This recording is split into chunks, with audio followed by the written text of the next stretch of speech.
मेरे प्यारे दोस्तों, नमस्कार। ज्ञान के सागर में आपका स्वागत है। दोस्तों, क्या आप जानते हैं कि समुद्र मंथन के दौरान जब विष उत्पन्न हुआ, तो उस विष को महादेव ने पीकर अपने गले में ही क्यों रोक लिया? क्यों नहीं उस विष को उन्होंने गले से नीचे उतारा? अगर वो उस विष को पी लेते तो क्या होता? और सावन का महीना क्यों भगवान शिव को हम समर्पित करके ही मनाते हैं? क्यों सावन के महीने में हम भगवान शिव की पूजा आराधना करते हैं? क्या आपको इन सारे सवालों के जवाब मालूम है? अगर नहीं, तो चलिए हम आपको बताते हैं कि सावन का महीना भगवान शिव को समर्पित क्यों किया जाता है। दोस्तों, सावन का महीना भगवान शिव के सर्वहितकारी स्वरूप के प्रकट होने के आभार स्वरूप मनाया जाता है, क्योंकि इसी महीने में भगवान शिव ने सृष्टि की रक्षा करने के लिए देव और दानवों के समुद्र मंथन से उत्पन्न हलाहल विष को पी लिया था। लेकिन जैसा कि आप जानते हैं, आदिशक्ति जगदम्बा ने इस विष के घातक प्रभाव को अपने पति के कंठ में ही रोक दिया था। उसको अब उनके कंठ से नीचे नहीं उतरने दिया था। और यही कारण है कि भगवान शिव को नीलकंठ के नाम से भी जाना गया। जैसा कि आप जानते हैं कि सतयुग में अनमोल निधियों की प्राप्ति के लिए, यानी कि अधिक से अधिक सुख हासिल करने के लिए, दानवों और देवताओं ने मिलकर समुद्र मंथन किया था।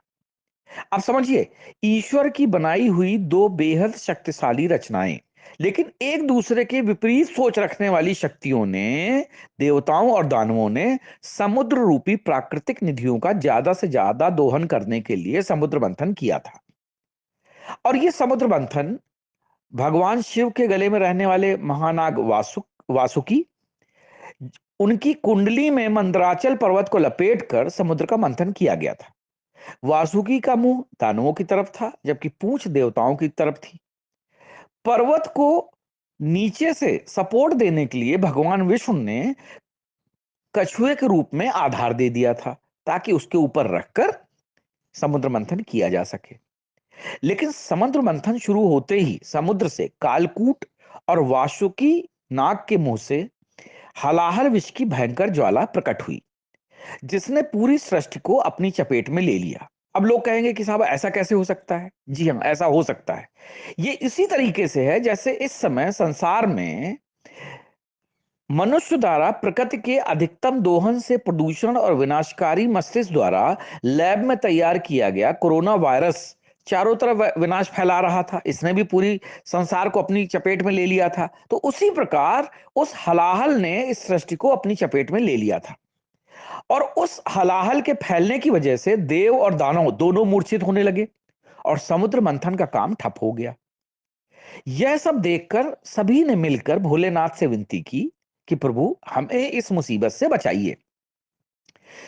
जैसा कि आप जानते हैं, महायोगी शिव, उन्होंने धरती का कल्याण करने के लिए, इस सृष्टि का कल्याण करने के लिए अपने योगबल की ताकत से संपूर्ण विश्व को इकट्ठा करके निगल लिया।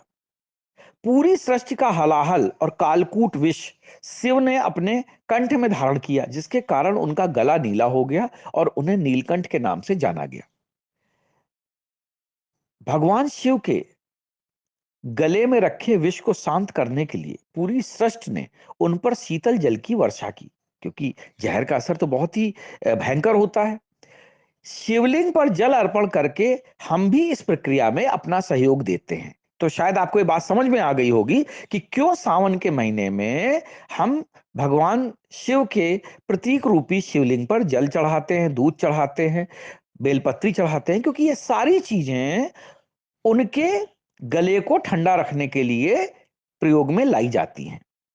विष की ज्वाला समाप्त होने के बाद समुद्र मंथन हुआ और उसमें से लक्ष्मी, शंख, कौस्तुभ मणि, ऐरावत हाथी, पारिजात का पेड़, उच्चश्रवा घोड़ा, कामधेनु गाय, रंभा और उर्वशी जैसी अप्सराएं, समस्त औषधियों के साथ वैद्यराज धन्वंतरी, चंद्रमा, कल्पवृक्ष, वारुणी मद्रा और अमृत निकला। लक्ष्मी को भगवान विष्णु ने ग्रहण किया। हाथी, घोड़े, कल्पवृक्ष, अप्सराएं देवताओं को मिली। मनुष्यों को मिला धन्वंतरी का प्राणदायक आयुर्वेदिक ज्ञान।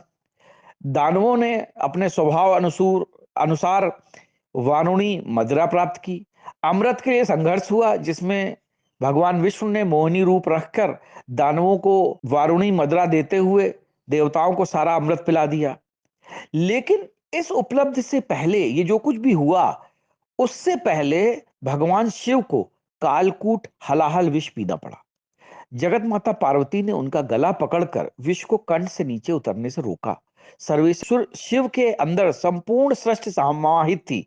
यदि कालकूट विष नीचे उतरता तो संपूर्ण सृष्टि का विनाश हो जाता। इसीलिए ईश्वर ने महामाया पार्वती और अपने योग बल की मदद से विष को अपने कंठ में ही केंद्रित कर लिया। इसी विष की ज्वाला को शांत करने के लिए भगवान शिव पर ठंडे गंगा जल की धारा अर्पित की जाती है। सावन के महीने में देवता भी आकाश से रिमझिम फुहारों की वर्षा करके विषधर शिव का अभिषेक करते हैं। विष पूरी तरह खत्म करने के लिए माता आदिशक्ति आगे आगे आई थी। उन्होंने देवताओं, गंधर्वों, यक्षों, दानवों, असुरों, राक्षसों, मनुष्य द्वारा अर्पित जल से भी भगवान शिव की जो है गले की जलन को शांत करने का प्रयास किया था। इसी जलन को शांत करने के लिए आदिशक्ति महाविद्या ने सबसे पहले अपना अवतार भी धारण किया। वह स्थूल शरीरा नील तारा के रूप में प्रकट हुई और विष के प्रभाव से नन्हे बालक की तरह बिलखते शिव को अबोध शिशु की तरह अपने गोद में धारण किया और स्तनपान कराया। महाविद्याओं में सर्वप्रथम तारा का रंग नीला होता है। यह प्रौढ़ावस्था में दिखाई देती है। वैसे तो शिव अजन्मे और अविनाशी हैं, लेकिन स्तनपान कराने के कारण भगवती तारा को शिव की माता के रूप में जाना जाता है। मां तारा की पूजा बौद्ध परंपरा में भी होती है, हिंदू परंपरा में भी होती है। महाशक्तियों में उनका स्थान महाकाली से भी पहले होता है। उनके अमृतमय दूध की वजह से शिव की ज्वाला ज्वाला शांत हुई थी। मां तारा का प्रसिद्ध मंदिर झारखंड और पश्चिम बंगाल की सीमा पर स्थित बीरभूम जिले के एक शमशान के बीचों बीच स्थित है।